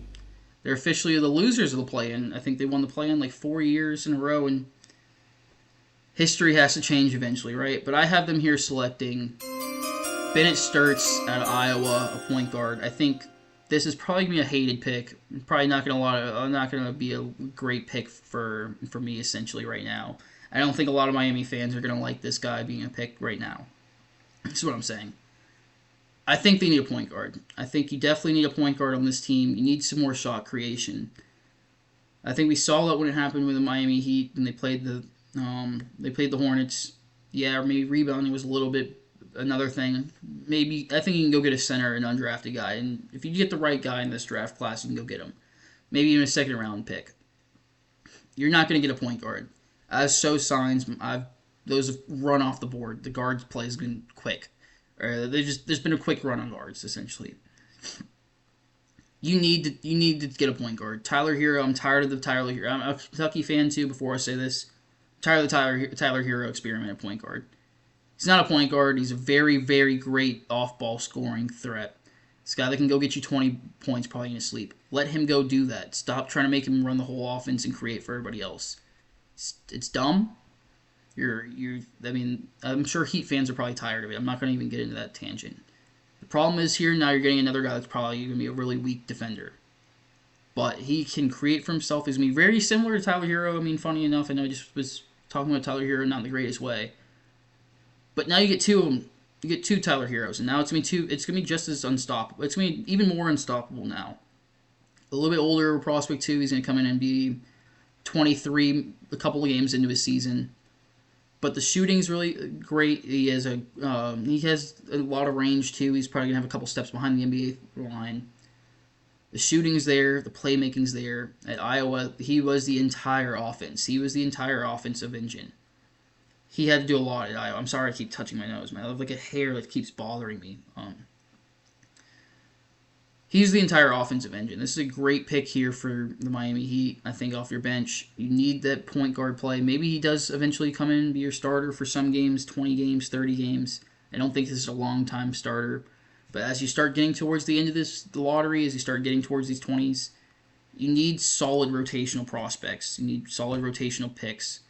I think this guy can be comfortably a great 7th, 8th man. This is a rotational player that can get you back to the playoffs, can get you even to the championship with the right other stores.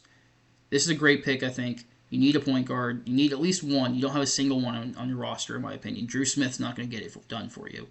You need a point guard, and that's exactly why I have him here at 13.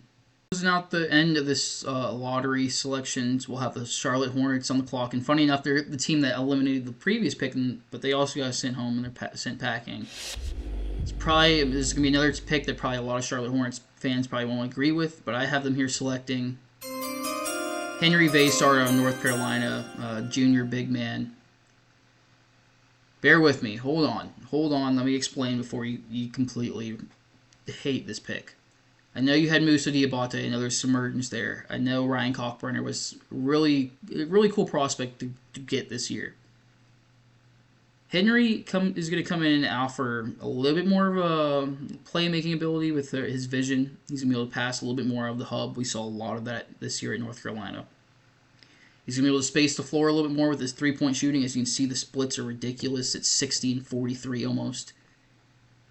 But I think with a player like Moussa Diabate and his athleticism and his just will to rebound and just want the ball more than everybody else on the floor, and Henry's ability just to shoot it and pass a little bit, I do think we can see times where they play together. Not probably a whole lot.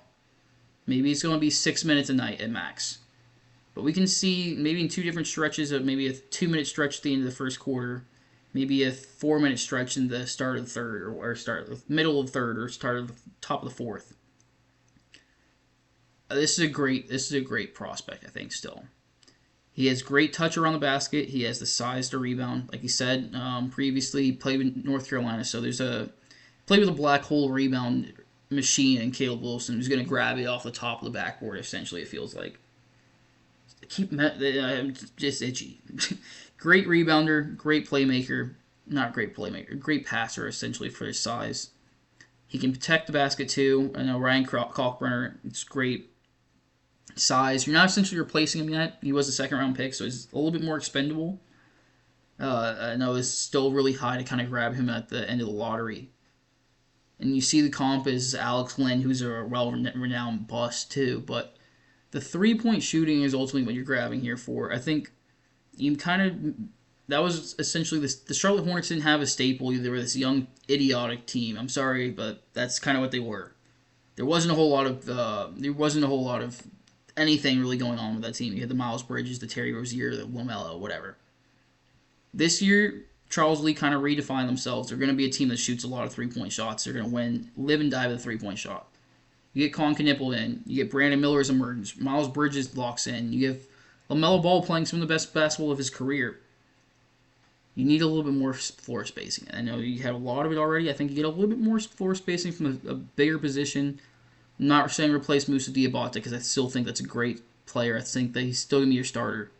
20 minutes off the bench of a big man right here in Henry Vassar. I think that just chef's kiss. Beautiful. You need the floor spacing. It's not going to hurt you with the defensive size either. Maybe it's a little bit of a fall off from Kalkbrenner, but again, is Kalkbrenner this all defensive center? No. So I do think it's an either or. Maybe you have a 3 big rotation and maybe you play him on spot nights. Maybe you give the guy off depending on the rotation, depending on the matchup.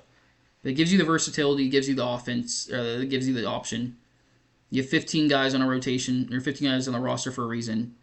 Why not have every single guy be able to play every single night, potentially? I think that's a great pick, and that's the pick that's going to be closing out the lottery here for me in this first round. Picking off the first pick outside of the lottery, I told you Bulls fans, stick with me. Your pick was coming.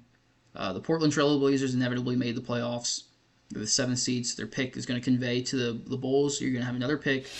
I said there's going to now be a run on centers. You weren't going to be able to have LeBaron Philon be here at 15, in my opinion. So I ultimately do have them here selecting a center, and I have them taking one of my favorites, Jaden Quaitons out of Kentucky. I am a Kentucky fan, as I've said. Didn't ultimately get to play that much this year. He's recovering from an ACL injury. I won't go into the whole off-the-court thing on why I think he could have came back, but we won't go into that. I do think the ACL isn't as bad as what maybe people could think. I know some people have had him sliding down boards because it could be more of a scare because he did miss the majority of this year, or all of this year essentially, but I think there's just precautionary. I think it's a really good draft class. I think there's a little bit more mystery is better for him than if he were to play on a bad Kentucky team. It's only going to hurt him. And then he had to spend another year in college when he really didn't want to do that in the first place. I have the boring mock again. It's another guy that went to Kentucky and Bam Adebayo. Again, I don't think it's a full comp. I think defensively, yes. I think that is perfect. I think he's very, very, very similar defensively, especially if he comes back. I mean, we saw a couple games with Kentucky. He can move. He still has the athleticism. The playmaking and putting it on the floor, I don't think that's ever what you're going to want Jaden Quaitons doing. Maybe I'm wrong. Maybe he has a lot more to his game. I don't think this is a guy that you're going to want to ever have him tween, take somebody off the dribble. You don't. I just don't think that's ever going to be what his role is going to be. I think it's going to be a lot of blocking shots, going to be a lot of catching lobs, maybe a lot of dunking on people. I think a lot. Maybe Ben Wallace would have been a greater comp. Ben Wallace, because he can't really shoot free throws either. No, he didn't really shoot a whole lot of them. And he did experiment shooting a little bit with us Arizona State last year before he transferred in. No, I can't remember the numbers, essentially. I think he was maybe like around 28%, 27% from 3. I don't remember how many he took. He's not a great three-point shooter. Maybe in the future he can step out there and shoot it. It's not where you're, it's not where you're going to be wanting. And then you need somebody that's going to be athletic, can run up and down the floor, play with this high-paced offense, like I was saying the Bulls want to do. Catch lobs, dunk on people, rim protection, athleticism. That's what I have. Again, I don't think this knee injury is as bad as what people are really going to make it out to be. I think this is a dream scenario with your Josh Giddey's, with your LeBaron Philons, with your Matas Buzelis. This is a great movement from Nikola Vucevic now having Jaden Quaitons. I think this is a no-brainer pick, and I think this is a home run dressing. You get a guard, and you get your big at 15. A-plus draft right here for the Chicago Bulls currently. Okay, now continuing on, we'll have our second team this time around having their second time on the clock, I guess, of this draft, with the Memphis Grizzlies now having this pick coming from the Phoenix Suns. I have them taking another prospect. Maybe you've noticed if you followed along who's on the board, who's not on the board. It's kind of a steal, I feel like, right here. And I have them here selecting Koa Pete, another freshman out of Arizona. Probably shouldn't be on the board. I'm pretty high on this guy. I think he's a lot better of a prospect than what people really think. Similar to Braden Burries, who played on a championship team. Didn't really get to show his full capabilities. We would have played on another team that didn't really have all the superstars, essentially. There's only so many teams that are really geared to play in the championship. He happened to play on one of them. And he played a really good role where he averaged 14, 3, and 5, or 6 rebounds if you want to round up. His biggest thing is his shooting right now. He has great size, 6'8", 240 probably. Great size, positional size. Great athlete. He has his brother, Andres Pete, I think I'm saying that right. He played for the Saints, a guard, if you're familiar. Played for my Steelers, too, recently. He has his bloodline is ridiculous. He has a crazy athletic genes. Not worried about that. Great size. Can he shoot the ball inevitably? That's the problem. I think he has great feel for the game, great playmaking, great size, great strength, great frame, great basketball body. Can he shoot the ball? That's what's going to be the question here. I think he can play your 3 a little bit if he can shoot it. I think it's very similar to Aaron Gordon. Again, that's another lazy comp because it just happens to be the guy that played at the same school. Aaron Gordon's question throughout the beginning of his career was, is he a 3? Is he a 4? Is he a 5? Can he shoot the ball? Do we want to play him more where he can dribble and create for others? I think here, Aaron Gordon was already your blueprint. You get a little cheat sheet now. You already know what you're going to want to do with Koa Pete. You don't want to waste 2 or 4 years of him trying to create for others. Just put him in a role where you know he's going to be good for everybody else. You put him in that defensive role. Maybe he's a defensive stopper in your bigs. Again, he has defensive size. Maybe he plays a little bit on your centers. Maybe you can guard a couple of your backup centers. I know there's some smaller lineups for other teams. Great grab. I think it's going to replace Brandon Clark. I don't know if he has some legal issues too with the injuries. If he can shoot the ball, this is going to be a great add. This is going to be a top 4 player on your team. He can probably be your starter for the next 12 years. Cornerstone. If he can't, maybe that moves him to the bench, and now you're a top 7, top 8 guy. 3-point shot, it looks good. He has a great form. Arizona, nobody on Arizona really could shoot outside of Braden Burries. So that's a big question. There are some games we took some decent shots and it looked good. I don't have the numbers in front of me. I think he only took maybe around 33s, and that might be a little bit on the high end. Numbers show it again. I hate that the college season is only half an NBA season. He only played 35 games. He had a small injury, whatever. I think he has the ability to become a better 3-point shooter as just a catch-and-shoot guy, playing on the corner, maybe at the top and key, just a swing. Maybe he gets up to 34. We saw Aaron Gordon become an amazing 3-point shooter 2 years ago, maybe last year, whatever it was, where he shot like 43%.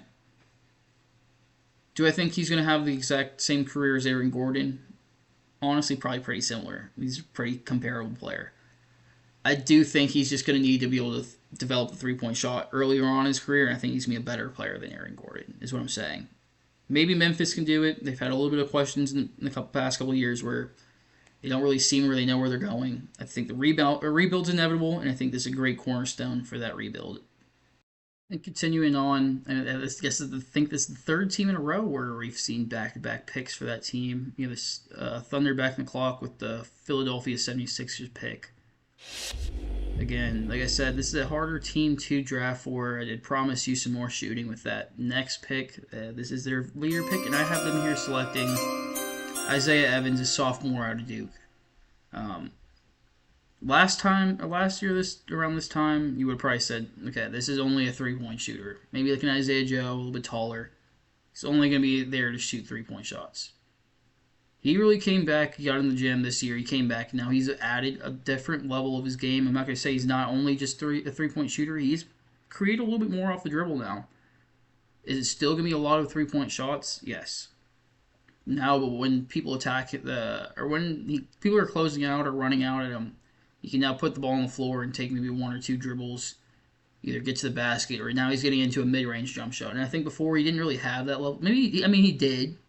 Was it efficient? Was it something he was getting to in games, live reps? Was he even playing enough minutes to see that? Probably not last year. No. Now he comes back this year. He's an underrated defender. He's not really going to be hands-on, your best point of attack defender now. He's a decent enough wing role player defender. He's not really gonna. I don't think the blocks are really gonna tell the full story. I don't think he's a great rim protector like that. Great, great, great 3-and-D prospect here. I mean, again, the Thunder don't really need much, so in that case, you can take picks and ultimately stash them for later. Maybe you can put on some more weight. Still a slender frame coming in, maybe 180, maybe even underselling him, maybe overselling him. But his one skill it's a one translatable skill, it's a one skill the Thunder need is shooting. Floor spacing, you're not going to be able to pay Isaiah Joe forever. You're not going to be able to pay Cason Wallace, Alex Caruso, and all of them forever. You can bring him along. He's not going to be the same level defender, but he's going to be a much better three-point shooter. He's not going to be as good of a playmaker, but he's going to be a much better three-point shooter. And I think that's still going to be a great pick here for the Thunder at 17. I mean, continuing on with the trend, we now have the Charlotte Hornets on the clock at 18. Another team with their second selection. It feels like 3 or 4 of these have been in a row now. The Hornets still need one more thing. Again, maybe I could have squeezed this in at 14, but then I think all of you Charlotte fans would have been pissed. Don't think this probably you're not be the greatest draft. Maybe you're probably going to grade out as C+. Long term, it's going to be a great draft in the future. You're not going to be the biggest names on tonight, but you're going to get another great player here, another great need. And I have them here selecting Christian Anderson Jr. out of Texas Tech, a point guard and sophomore. You need this player here. I mean, a lot of times, this is nitpicky. I didn't watch the whole season. I'm not going to lie to you and say I'm a Charlotte Hornets fan and watched all 82 of their games. No. I watched here and there and a lot more towards the end of the year once they were a lot better. There was just better competition, or they're playing a lot better basketball. The games meant more. A lot more heavily emphasis on this play in a couple of games. When LaMelo Ball comes off the floor, when he's in his foul trouble, because he has these games all throughout the year, when he's not an effective player, what else do you have to run that offense? And I don't think the Hornets have that other option. You don't have another playmaker. Colin Knipple's great. Colin Knipple's not going to go out there and get 7 assists by running the offense. He'll get them through attacking closeouts and connective plays. He's not going to be your lead playmaker. You go get 18 minutes of Christian Anderson Jr. here, another quick guard. Guy that's going to be able to score for himself. He had the big scoring numbers, as you can see. He's a guy that's also going to buy into that three-point, live or die with a three-point mantra. Great three-point shooter. I have him compared here to Dennis Schroeder. I don't think he's as crafty defensively and scrappy and just annoying, and he's going to hate you as a defender. I don't think he has that level to him, but I also think he's a much better scorer, much better playmaker. The assist numbers don't lie. He's one of the best playmakers, or he had one of the best assist numbers in all of college basketball. He does turn the ball over a little bit more. Again, it's going to happen when you have the ball in your hands a lot. He's a younger guy. He's really, really, really developed in the past year. Going back to last summer for FIBA, playing with Germany. Actually, funny enough, another German guard in Dennis Schroeder. So he has those ties. I think it's a great comparison for him. I guess now looking at, pat myself on the back here. I think this would be a great grab for the Charlotte Hornets. They need a backup point guard. I would have loved to have Bennett Sturts still here on the board. I think he's probably going to go a little bit earlier. Maybe it's not to the Miami Heat. Maybe it is, but I do think this is a great pick here for the Charlotte Hornets. You get a bench point guard. You get great minutes, great shooting, great playmaking, and you're happy with 48 minutes of high-level playmaking, essentially. And I think that's ultimately going to get you in the playoffs next year. 6th seed. You heard it here first. Great pick for the Charlotte Hornets. Next, moving on, we'll have the Toronto Raptors on the clock, finally breaking that streak of teams having double-up picks, it felt like. A little bit different of a team. I think they definitely have their needs. I'm personally not really thinking this is what the player they need. I'm just kind of following a little bit more of their draft antics the past couple of years. I think it's still a really great prospect. I just don't think this is probably number one on their draft board, number one need position-wise. But great prospect. And I have them here selecting Cameron Carr out of Baylor. Redshirt sophomore, a little bit older of a prospect. He's the age of a junior. Again, like I said, 18 to 22, I see them all the same age pretty much. If you just listen to what I said previously. But really, really, really, really, really good shooter. Probably the best shooter, one of the best shooters in this draft class. The best cutter, the best off-ball cutter in the draft class by points, by analytics. I'm not an analytics guy, but I will cherry pick analytics when they benefit my stance.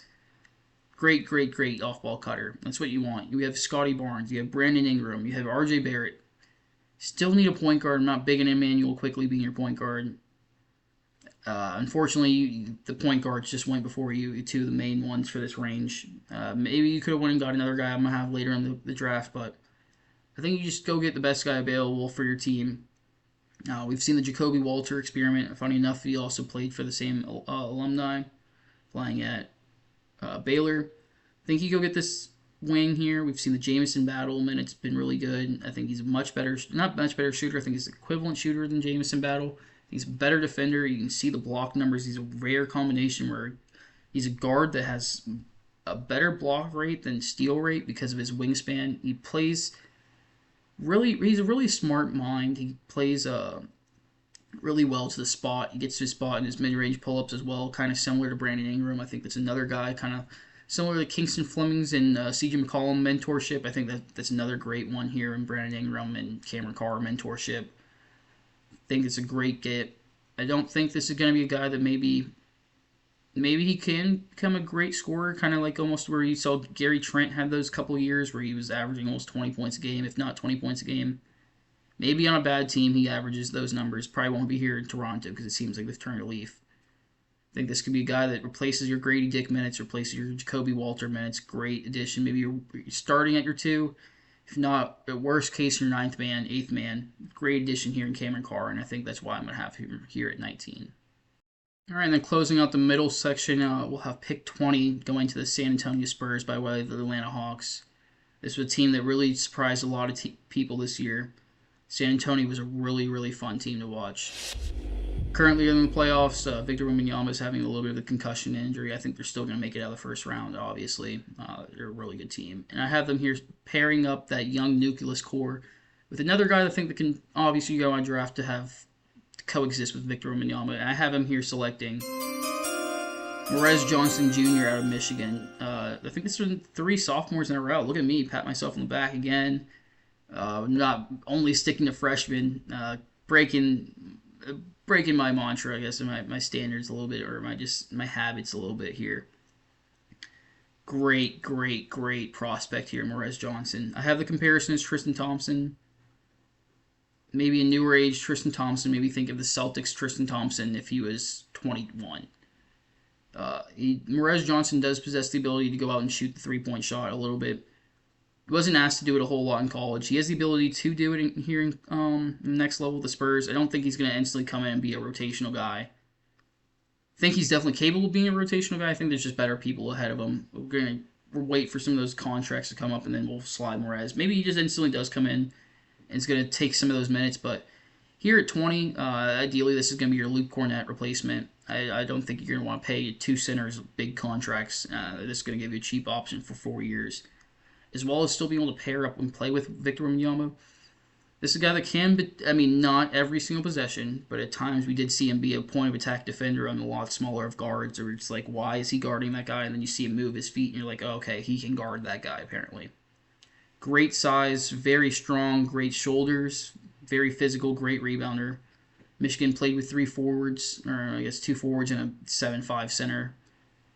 It's not going to be too much of a change here, obviously going with 7 million center Victor Wembanyama. Great fit here. He can move his feet. He can play the 4 if he really wants to. He can play the 5. He has the physicality to do it. Great rebounder, younger guy. He's only, I think he's now just turned 20 a couple months ago. Great addition. You can play your 4. You can play your 5. You can play with Victor Wembanyama. He might be a starter. If that 3-point shot ever does come along, maybe he does shoot at 36%. It's not high volume. He's more or less going to do his work in the paint. But if you get him to maybe 3-point shots a game, and he's getting around 36%, 34%, this is a steal because he's going to average similar numbers, and he's going to be a perfect physical pairing with Victor Wembanyama in the future. And you heard it here first. I think it's a great steal right here at 20. Taking off these last couple picks, the last 10, we'll have the Detroit Pistons on the clock. This coming by way of the Minnesota Timberwolves from a trade from the trade deadline. This was another really good team. I think they're missing a few pieces. They're too Cade Cunningham centric. I just made up one word. They need some other options. They need some more bench options, essentially. And I have them here selecting Point guard Abuka Akori out of Stanford, bench guard essentially for this team. But this is a guy that he ran the entire show at Stanford this previous year, his freshman year. He's the lead ball handler, a lead scorer. As you can see, he's one of the best scorers in all of the nation. He averaged 23 points this year as an undersized guard. Playing in, I won't say the ACC is one of the better conferences. It is one of the better conferences. It's probably not the best conference. You still have your Dukes, the Clemsons. Florida State's going to be good next year. Your North Carolinas. That's kind of it. Virginia Tech was somewhat. I'm not going to get on to all the teams, but as you can see here, I have a comp as Reggie Jackson. Maybe it's a little bit lazy again because he did play for the Pistons. You can get a little bit of jog your memory. I think this is going to be a great, great bench player. Again, I'm going to keep preaching it. I think every team needs a point guard, bench point guard minutes. You need 48 minutes of high-level playmaking in this new era of basketball. Whether it's coming from your set play or point guard or you're coming from another position, right now they don't have it. Maybe Star Thompson takes a leap, he buys some VC or something, and then he becomes a better player next year. Who knows? I don't think it's going to happen. Ron Holland, I also don't think has the ability to become that playmaker, so you have to look to the draft. Dennis Jenkins was a great addition this year. I've been a Dennis Jenkins fan since he's cooked my Rockets in the Summer League. Big fan of Dennis Jenkins. I think the Jaden Ivey move is a little dumb. Maybe there's some stuff behind the scenes as it's played out in the future. I still think you need a point guard. Dennis Jenkins is capable of playing one or two. If you do want to build your bench around Dennis Jenkins, I don't think it's a bad idea. I do think you just need a little bit more. You need more options. You need more versatility. You need a couple different options. I know Marcus Sasser exists still. I'm not going to lie. I don't know if he was dealing with injuries or he simply got outplayed this year. His inefficiencies showed up again. Why not take another shot at a point guard? I don't think you need another. You don't really need too much right now. Maybe some more shooting. You can go find that in free agency, maybe in the second round, in my opinion, if you really want a guy. Not very many good point guards in this class. There's not very many point guards in the free agency. Go get a guy that you can take care of the ball as well as create for others and score for himself. He's a great addition, and that's why I have him here at 21 to the Detroit Pistons. Along, we'll have the Philadelphia 76ers on the clock, and this is coming by way of my Houston Rockets. I think this is coming from Russell Westbrook trade. I think that's where this is coming from, by way of the Thunder and stuff. But this is another team that probably wanted another point guard in the Jared McCain stuff. It's been months now. Point guards, maybe Tyler Tanner does stay in the draft. I don't have him personally staying, so we're gonna scratch that. VJ Edgecombe is also taking a big leap. Maybe they don't need another point guard. I have them here taking a wing, and I think this is a great pairing for the core they have. I have them here taking Kareem Lopez out of by way of Mexico. He played with the New Zealand Breakers the past 2 years in the NBL.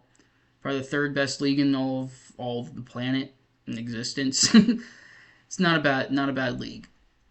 He's a younger guy.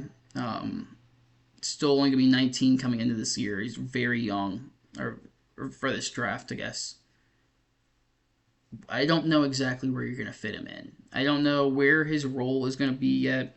You have young wings and Justin Edwards. I know he was undrafted, but he was a high player coming out of class. He was a high prospect. I don't think there's any similarities. I don't think you base your draft selections off an undrafted guy unless they're Austin Reeves or somewhere like that. I'm going into that saying you also have players like Dominic Barlow. You have Jabari Walker off your bench. I like the Kelly Oubre signing. He's been there for a little bit now, but I like that addition. I like that player. I like that role. Off the bench, I like maybe just a little bit something different, a little bit more physicality. Maybe he can handle the ball a little bit more, give you a little bit more of an option. This is a stretch with the comparison of Jalen Johnson. If you look at some of the numbers he has the ability to play make. He's bigger, 6'9", 6'10". He can get the rebound and then push it and then create and kick to the corner on the opposite side if the play sets up that way. I don't think there's a lot of players that can do that. As well as having the frame, the shoulders to get to the basket as well too. We can see in the numbers we haven't looked at much of him for players. 50% in the field, not the greatest three-point shooter, but he also doesn't take a whole lot of them. Maybe 3 a game. Did start all year this year, and again, it's another league where not very many young guys do start playing in the NBL and Europe and all that stuff. He has a lot of potential. Probably should have been a lottery pick. I unfortunately have him slipping a little bit down because of the inability to shoot. And I don't know exactly where you're going to plug him in yet. Paul George is getting older. I mean, you have other players. Embiid might be gone in a couple of years. I think this could be a cheap option to pair with Maxey and VJ Edgecombe, and maybe that could be your three-core nucleus in a few years. I think there's a lot of potential with this prospect. I just don't think he's reached it yet. And I hope that he can get drafted to a team where it's going to let him kind of figure those things out.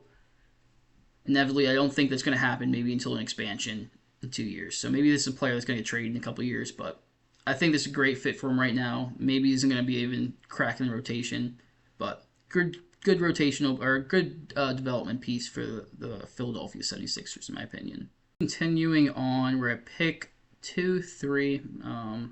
Atlanta Hawks are on the clock as by way of the Cleveland Cavaliers. Atlanta's been a fun team. Earlier on, they drafted Kingston Flemings. I do think they had another big positional need, and they're going to fill it here with probably one of the biggest guys in the draft. And that's going to be Aday Mara. Some people might, if you watch this thing all the way through right to this point, you probably wonder why hasn't he been off the board earlier on. His size, obviously, his playmaking ability, potentially. I haven't fully bought into it yet. I want to see him play a consistent, better group of players. The NBA Combine, for me, it's going to be a great test to see if he's going to move up. Players like Patrick Ngumba, unfortunately, pulled out of the draft. I don't know if Montezumas Krivas even declared for the draft, so that's only going to continue to boost him up. I do have, as you saw, Henry Vasar went before him. I don't think that he's a better player. I just think that was a better fit. Back to Aday Mara, though. I think he has a lot of potential. I'm very curious to see what he's going to do with his skill set, essentially. I think he can definitely be a player where you're taking away the entire paint for whatever stretch of the minutes he's going to play. But then on the offense or the defensive end, we're going to see kind of some situations where we saw with Rudy Gobert earlier on in his career, where you pull him out of the paint, you put a smaller guy out on the floor. You just say, okay, we already know you're gonna out rebound us, but we're gonna outshoot you now, and you're gonna have to play that trade off. Are you gonna have somebody that can actually come out and guard my 3-point shooter, or are you gonna have somebody that's gonna, or are you gonna continue just try to beat us in the defensive and offensive glass? That being said, is this a guy that's gonna play 30 minutes a game? I don't know. Is this gonna be a full-time starter? Again, I don't know. Maybe in the college level he was just super dominant and looks a lot better. In the NBA, he's just gonna be a lot more as a specialty player. We've seen players like they're bigger with more size, like Zach Edey. Unfortunately, has been the past 2 years primarily injured. We've seen Chet Holmgren miss a full year. We've seen Victor Wembanyama deal with numerous injuries. Pokashevsky is out of the league. I think that was another interesting tall person.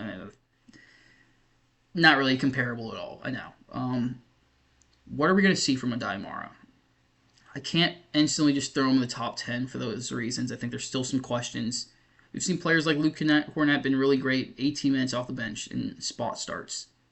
Great role for him. Is that somebody you want to take in the top 8 to 10 picks, though? I don't know yet. We'll have to see. I think this guy that's going to definitely be a high riser. Again, you're getting the size. You're getting the he's a decent toucher on the basket, too, for his size. He's a great feel for the game. He does some freakish stuff outside just being super tall. He's great, like I said, I haven't even touched on the playmaking. He has a great feel for passing the ball once it gets doubled. He's a great outlet passer. I think he's one of the best outlet passers I've seen at that size. There might be like 8 people who play at that size. He's probably the best outlet passer I've seen since like Kevin Love, and I know it's a weird, wide range. It's not an underappreciated skill. I think it's a great player here in Aday Mara. I just don't see the need for him yet, and the special, other than being a special need in a rotational player. Maybe I'm completely wrong. Maybe I'm overthinking it, but I think this is still a great pick. The Atlanta Hawks need a center. They need rebounding minutes. Jock Landale came in and looked like an all-star for them. I know it's an exaggeration, but you know what I mean, Atlanta fans. I think this is a great fit, great need, great player. What more can you want here at pick 23? And then continuing on, we'll have the New York Knicks on the clock for the first time around in this draft. Man, it's been bad. CJ McCollum has sent you guys home twice at this current time, but we won't talk more on it because I know Knicks fans are probably feeling bad enough.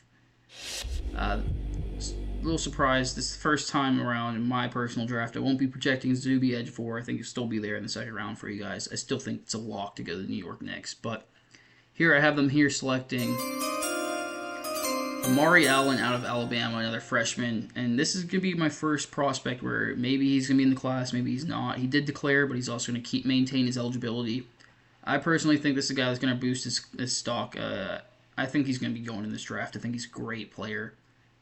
Hopefully he sees the same. I can also see this being a guy that gets bought back into college because Alabama could want to pay more for him and try to be good in college, be a good college team. I think he definitely has a lot of room to grow and be at that level, kind of similar to what we saw from like LeBaron Philon last year. I think he averaged like 8 points, 9 points, and then he came back and I think he averaged 22 now.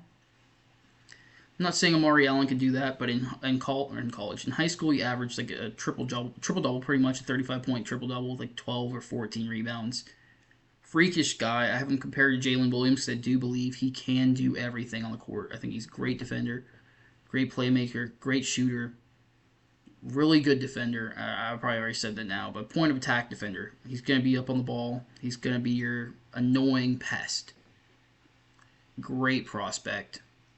Maybe if he had a few more years in college, kind of like Jalen Williams, you'd see the more you get to do a little bit more. But the Alabama team, they have a lot of great players. You have your LeBaron, as I said. You had your Aiden Holloway, a lot of great players. High-paced offense, so you can see more numbers were produced. I really do like this prospect here in Amari Allen, and I think the Knicks, you're definitely longing for another player that can do a little bit more with the ball, kind of think of like a Josh Hart, maybe a little bit bigger of a Josh Hart. I think it's a great comparison. We've seen Mikal Bridges almost like just shrink into nothing. It's the worst 5-round picks I've ever seen. Again, I wasn't going to talk bad about the Knicks, but if you replace Mikal Bridges' minutes with Amari Allen, maybe you get him out of the door and you get some other bench players, bench talent around whatever else you have there. Your team is only going to look better. I think Amari Allen's a better shooter, better defender, better playmaker. I think he's just overall maybe not a better player right now, but I think he's better for that system. And I think this is a great steal right here at 24. And maybe he stays in the class again, like I said. Maybe he doesn't. If he is, I think this. Maybe he's on the board. Maybe he's already probably gone. But here at 24, this is a steal, for my opinion, for the Knicks. We approach the end of this. We have America's team, the Los Angeles Lakers. I hate this team currently. I'm a big LeBron fan, but I'm also a very big Rockets fan. We'll leave it at that. Fire Ime Udoka. We'll leave it at that. And I have the Los Angeles Lakers here selecting scoring talent Malik Thomas out of Arkansas. And some people may be like, what? We don't need another scoring threat. We don't need this player. Think about kind of like your Malik Monk, essentially. Came out of nowhere. He was this higher talent, was supposed to be really good, and Charlotte just didn't work out, and then you get Malik Monk. It was great for a year. I can't remember. I think it was a year. And then you couldn't pay him, right? You get another. You get Malik Beasley. Wasn't really as good. This is kind of the third addition to that. Lonnie Walker was there again. It's kind of that grouping player. Elite scoring guard. Doesn't really offer too much else, though. I think Malik, since he's going to be young, you're going to be able to mold him and get him to where you want him to be, essentially. One of my highlight skills, and you can talk about these guys forever. There's a million different things they can do because these are one of the highest levels of basketball players in the world at the time. One thing that always stood out to me when watching back his film and all that stuff is coachability. This kid's coachable. I think, shows signs. He goes to Arkansas. He didn't start every game. He's, the 7th player in the class. He had high expectations. You were supposed to be the best player on your team. Didn't happen that way. Darius Acuff was really good.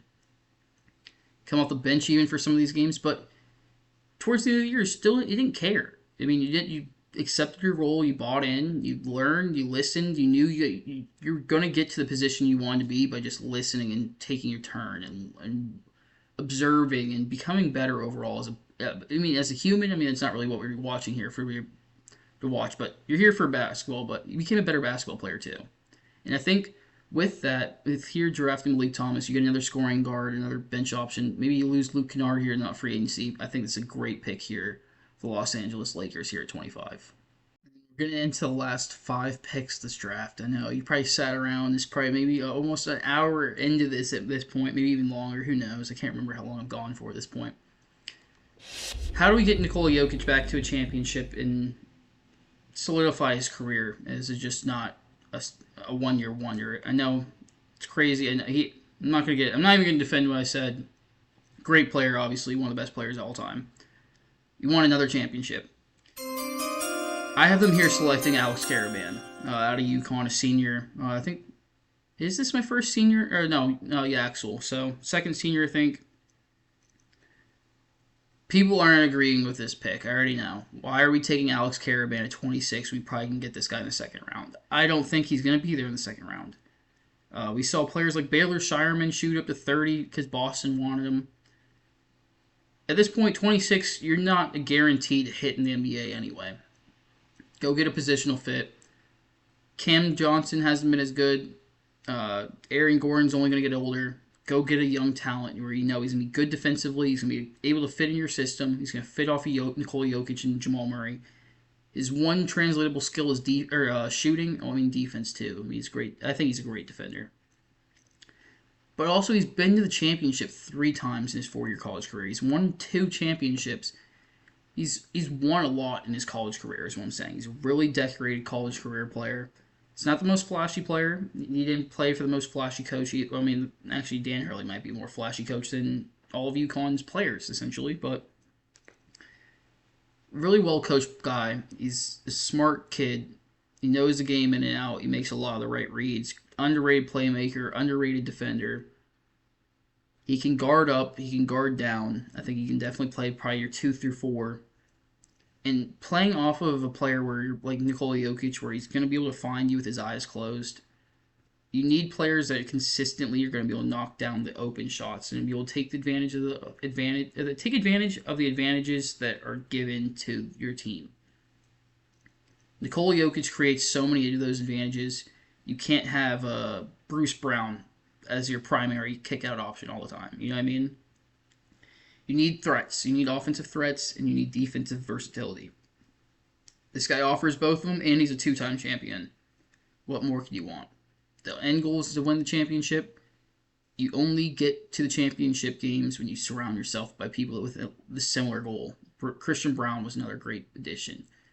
Alex Karaban can be the same group. I think they all can coexist. Great pick. I love it here at 26. And on the clock now here at 27, we'll have the Boston Celtics. Championship level team ever since. I guess they've been a really good team all year, and not a lot of people expected it. I thought they were really good all year. I did not expect Jason Tatum to come back and be as good as what he's been, though. This has been a really good team. I think they're only going to continue to get better as he continues to get more healthy. The player here that they're going to select, though, I don't know if he's ultimately going to even be on the board, whether he goes back to college or I think he's going to be a riser from this point. And I have them ultimately here selecting Allen Graves, a redshirt freshman out of Santa Clara. Probably going to kind of play your center. Probably can play a little bit of your 4. I have him here as a lazy comp just because he's on the team. Nikola Vucevic. Don't think he's probably as good of a playmaker or a post-scoring threat. I think he has a really good post game. I don't think Nikola Vucevic, I think, is just really underrated as a post scorer. I think the Chicago Bulls and now this Boston Celtics Nikola Vucevic, where we've seen a lot more 3-point shooting, a lot more backdoor passing, a lot more just asking to rebound and be more of a glorified role player, be one of the best role players essentially in the league. It screams Allen Graves to me. I think this guy isn't really going to be your best player on your team. I'm only projecting him to be like your 7th or 8th best player on Boston, essentially key role player. But there's nothing wrong with that. You're going to get a cheap option, a guy that can space the floor, he can block shots. Defensively, he's not going to be a problem with almost posting 2 steals from the center position. So he has great active hands. He also has great soft touch on the offensive end where he has great repertoire of moves in the post.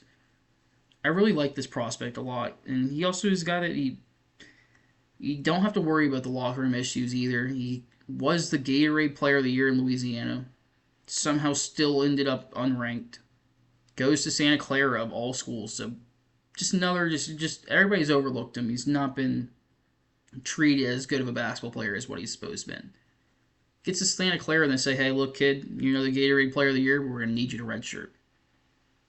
Sticks it out. Then the era of NIL where it's like, I'm instantly going to transfer. If I could transfer twice in a season, I would. Sticks it out, takes the redshirt year, it comes back, doesn't even start this year. He starts 4 games. And he's he's just been dominant. This is the guy that you want on your team. This is the guy that's going to be able to make sacrifices. He knows he can be a star. He has a star potential, potentially. This guy you want in your locker room. He is perfect for the Boston Celtics system, too, with his three-point volume, as well as his defensive versatility. I like his rebounding ability. I really like this prospect. Again, probably will be higher off the board, or will probably be gone off higher off the board, but this time around, we do have him here still at 27, so I do have the Celtics making this pick, and I think it's a great one, personally, for this Boston fan base. And as we get to the end of this, one of the last couple picks, we have the Minnesota Timberwolves on the clock, and this is another one of those weirder guys where maybe this guy's on the clock, or maybe this guy's on the board, maybe he's not. At the time I'm recording this is the 25th, in the morning of the 25th. I don't know if this guy even declared yesterday, because the cutoff was, I'm saying that because the cutoff was the 24th. Maybe he's not even draft eligible in the time I'm making it. I just haven't heard any news. I haven't seen any Instagram post, Twitter post, nothing. So I think this guy's, if he does declare, maybe he doesn't ultimately end up going back to college. I think he should potentially stay in this draft. I think he hasn't had a fair shot. Maybe they spoiled it and gave it all away, but the player that I do have them here selecting is Elijah Arenas out of USC. And this is a guy that, I mean, if you get into a little bit of his personal life, we'll start off. He is the son of Gilbert Arenas. We'll leave it at that. He then, before he even comes into college, unfortunately, he gets in a car accident, which puts him in a temporary coma, which is crazy enough. Comes back from that, is going to come in and play his freshman year at USC. And I think he tears his, or has some meniscus injury, misses majority of the year. Super unfortunate string of things, not being Gilbert Arenas' son, but those two other things, just being a really bad string of injuries and stuff that just happened back to back. But he perseveres, he comes through back, and ultimately ends up playing the end of this college year. USC was terrible this year, but I think he's way better than the numbers show. Is he a black hole in offense and it's me ball over the basketball? Yeah, I think that's a lot of what his game is. I think that's a lot of what he did in high school, and I think that's how he got to this point. I think with the right coaching, Chris Finch is a great coach, I think. You get a sneaky star to pair next to Anthony Edwards, and you somehow do that here in the back of the first round at 28. Again, the numbers don't show it, but there's not very many people that can create their shot the way that he can. There's not very many people with the ability to handle the ball the way he can with the size. I think 6'6" is an understatement. He might be coming in closer to 6'8". Great length. I think he can be a great plus defender. You have Jaden McDaniels, Rudy Gobert. You have other great defenders, Naz Reid. You have the pieces there. I think you have a great team there. This is a way to get a sneaky superstar. It didn't ultimately work out with Rob Dillingham. Great pickup in Ayo Dosunmu with the trade deadline. You don't need, like I said, you don't need point guards to play the point guard position, but you need players that can play point guard.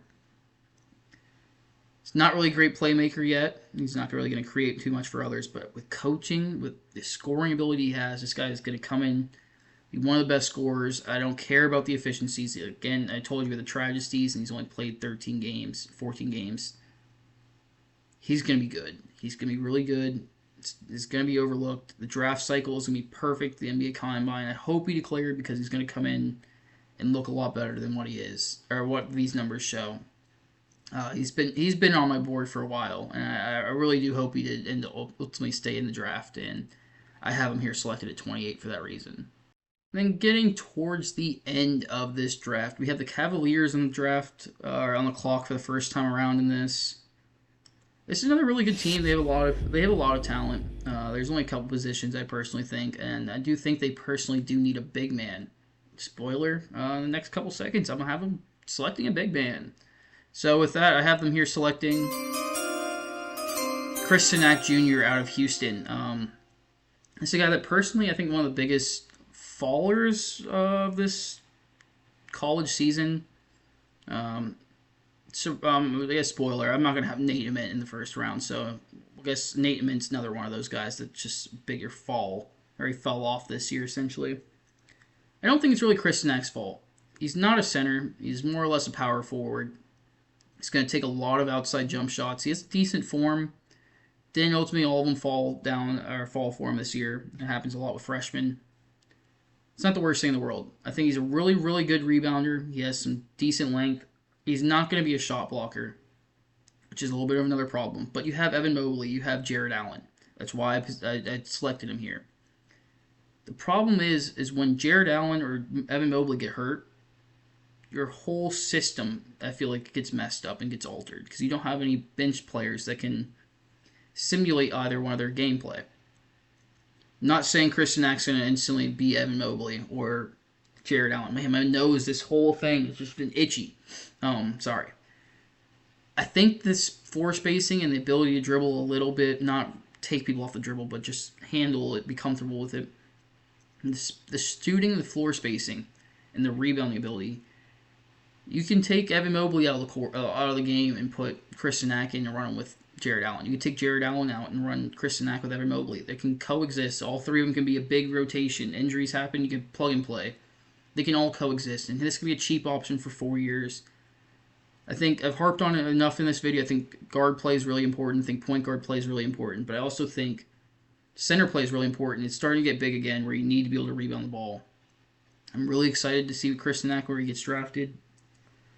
I think this could be a great prospect still. I don't think the numbers really reflect what he can shoot. Free throw numbers are a great way to show that. He didn't really shoot that great from the free throw line, but I do think he has a special ability to shoot it at 6'11". Mainly just be a spot-up catch-and-shoot guy, but that's exactly what you need here in Boston, in Cleveland, if you somehow bring back James Harden and Donovan Mitchell and keep them happy. Great addition. You're getting him in the back, a 5-star prospect at the back of the first round. I love it here at 29, and that's why I have him here selected. And wrapping this thing up, if you did make it all the way 1 through 30.